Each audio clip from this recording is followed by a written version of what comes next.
akan muncul Mikael, pemimpin besar itu, yang akan mendampingi anak-anak bangsamu.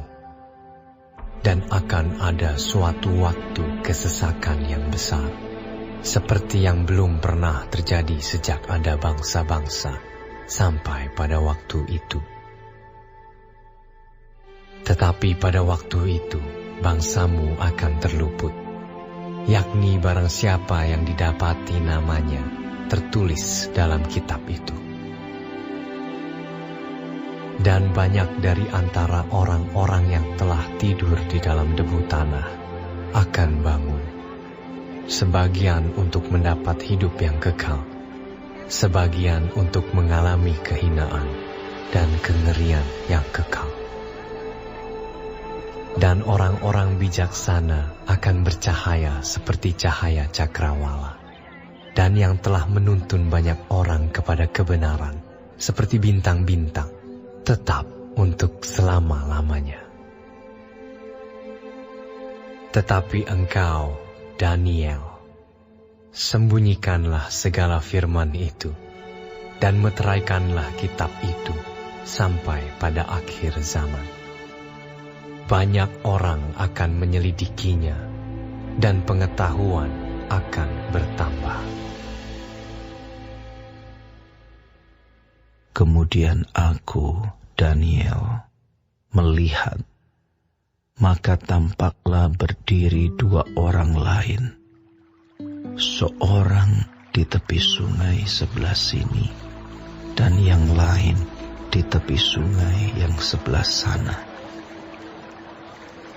Dan yang seorang bertanya kepada yang berpakaian kain lenan yang ada di sebelah atas air sungai itu, bilakah hal-hal yang ajaib ini akan berakhir? Lalu ku dengar orang yang berpakaian kain lenan yang ada di sebelah atas air sungai itu bersumpah demi Dia yang hidup kekal, sambil mengangkat tangan kanan dan tangan kirinya ke langit. 1 masa, dan 2 masa, dan setengah masa, dan setelah berakhir kuasa perusak bangsa yang kudus itu, maka segala hal ini akan digenapi. Adapun aku, memang ku dengar hal itu, tetapi tidak memahaminya. Lalu ku tanya, Tuanku, apakah akhir segala hal ini? Tetapi ia menjawab, Pergilah, Daniel, sebab firman ini akan tinggal tersembunyi dan termeterai sampai akhir zaman. Banyak orang akan disucikan dan dimurnikan dan diuji. Tetapi orang-orang fasik akan berlaku fasik.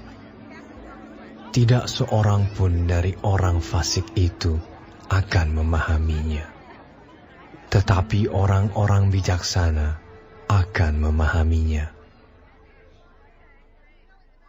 Sejak dihentikan korban sehari-hari dan ditegakkan dewa-dewa kekejian yang membinasakan itu, ada 1290 hari. Berbahagialah orang yang tetap menanti-nanti dan mencapai 1335 hari.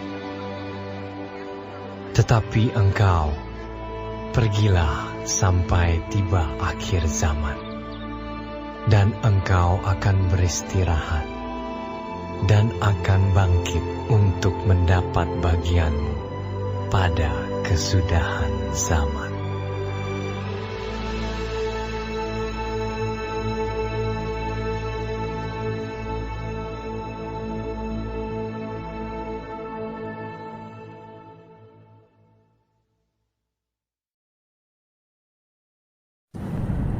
Shalom saudara-saudaraku yang kekasih di dalam Tuhan Yesus Kristus. Puji Tuhan kalau kita masih diberi kesempatan hidup sampai hari ini dan mempelajari firman Tuhan di dalam pasal terakhir, pasal 12 dari kitab Daniel, mengenai akhir zaman.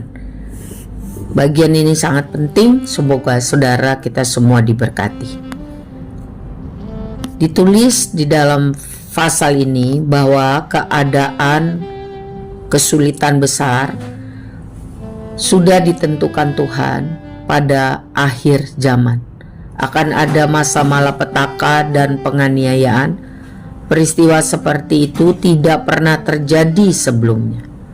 Ada banyak masalah yang harus dihadapi Israel di sepanjang sejarah mereka, seperti peristiwa kejatuhan Yerusalem, teror dari Antiochus Epiphanes, perusakan Yerusalem oleh kerajaan Roma. Tetapi di akhir zaman ada masa kesulitan yang paling buruk di sepanjang sejarah. Disebut juga oleh Yeremia 30 ayat 7 nubuatan tentang kesusahan besar bagi Yakub atau Israel. Tetapi Tuhan akan mengutus malaikatnya Mikael, pelindung Israel, untuk muncul berdiri mendampingi umat pilihan Tuhan ini. Ada janji kelepasan, ada janji penyertaan, ada janji pertolongan. Walaupun serangan bertubi-tubi ditujukan kepada umat pilihan Tuhan, Tuhan berjanji melindungi mereka. Namun kelepasan ini tidak berlaku untuk semua orang. Immanuel tidak berlaku untuk semua orang, hanya bagi orang yang namanya tertulis dalam kitab kehidupan, yaitu orang yang percaya dan menerima Yesus sebagai Tuhan dan Juru Selamatnya.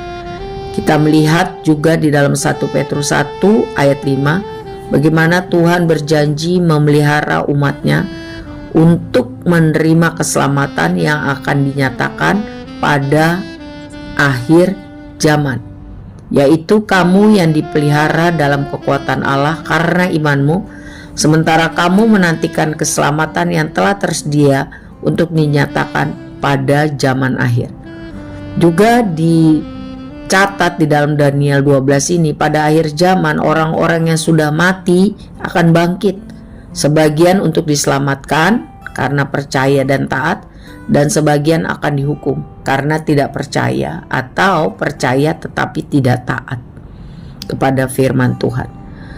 Orang-orang yang dalam hidupnya taat kepada firman Tuhan, hidup berkenan kepada Tuhan, akan bersinar seperti bintang. Itu perumpamaan ya. Itu penglihatan-penglihatan yang ditampilkan Tuhan bagi Daniel agar dia mencatatnya ya. Tapi ada bagian di mana dia harus merahasiakannya. Melalui penglihatan tentang dua orang yang berdiri di tepi sungai, Daniel diberitahu bahwa pada akhir zaman akan ada proses penyucian, ya, proses pengujian, proses pemurnian iman bagi orang yang mengaku umat Tuhan. Sekali lagi, Daniel diberitahu bahwa akan ada proses pengujian, proses penyucian dan pemurnian iman bagi umat Tuhan. Dan orang-orang yang mampu melewati proses-proses itu akan berbahagia. Karena apa? Karena bisa berdiri teguh, tidak goyah, setia sampai akhir, menantikan kedatangan Tuhan. Kita harus mewaspadai tanda-tanda akhir zaman ini, saudaraku. Persiapkan diri menghadapi masa-masa itu. Hidup berkenan kepada Tuhan, hidup taat melakukan firman Tuhan, setia sampai akhir. Tuhan Yesus memberkati. Amin.